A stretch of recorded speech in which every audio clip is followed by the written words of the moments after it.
Hello Jeffrey, kailan magsisimula ang drill at ilang bansa ang kasali dito? Yes, magandang araw Noel. Ang biggest military drill na ito ng North Atlantic Treaty Organization o NATO na tinatawag na Steadfast Defender 24 ay magsisimula sa susunod na linggo at tatagal hanggang buwan ng Mayo.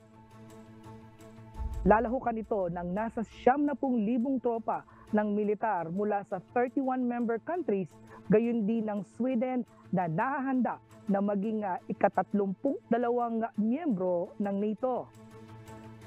Ayon kay Supreme Allied Commander Europe Christopher Cavoli, pagsasanayan umano sa drill ang pagtugon ng alyansa sakaling umusbong ang isang senaryo ng salungatan sa isang near-peer adversary.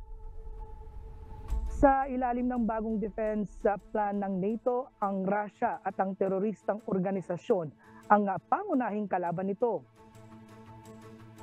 Dagdag pa ni Cavoli, ipapakita rin umano ng Steadfast Defender 2024 ang kakayahan ng NATO na mabilis na makapag-deploy ng military forces mula sa North America at iba pang bahagi ng Allied Nations upang palakasin ang depensa ng Europe. Balik sa iyo, Noel. Yes, Jeffrey, ano-ano mga kagamitang militar ang kasama sa simulation?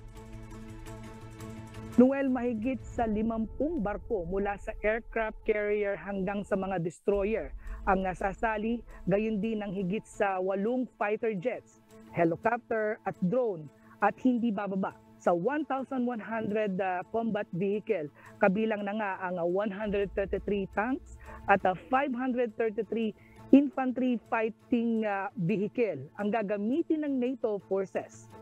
Noel.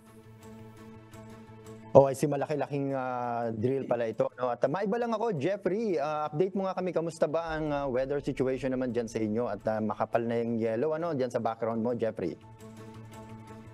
Yes, Noel, nitong mga nakalipas na araw nga ay sunod-sunod ang pagbugso ng snow dito sa gawin ng Grand Prairie at ngayon nga ang temperatura ay umaabot pa rin. So -15 o feels like -18 ang aming nararamdaman dito sa gawing Grand Prairie.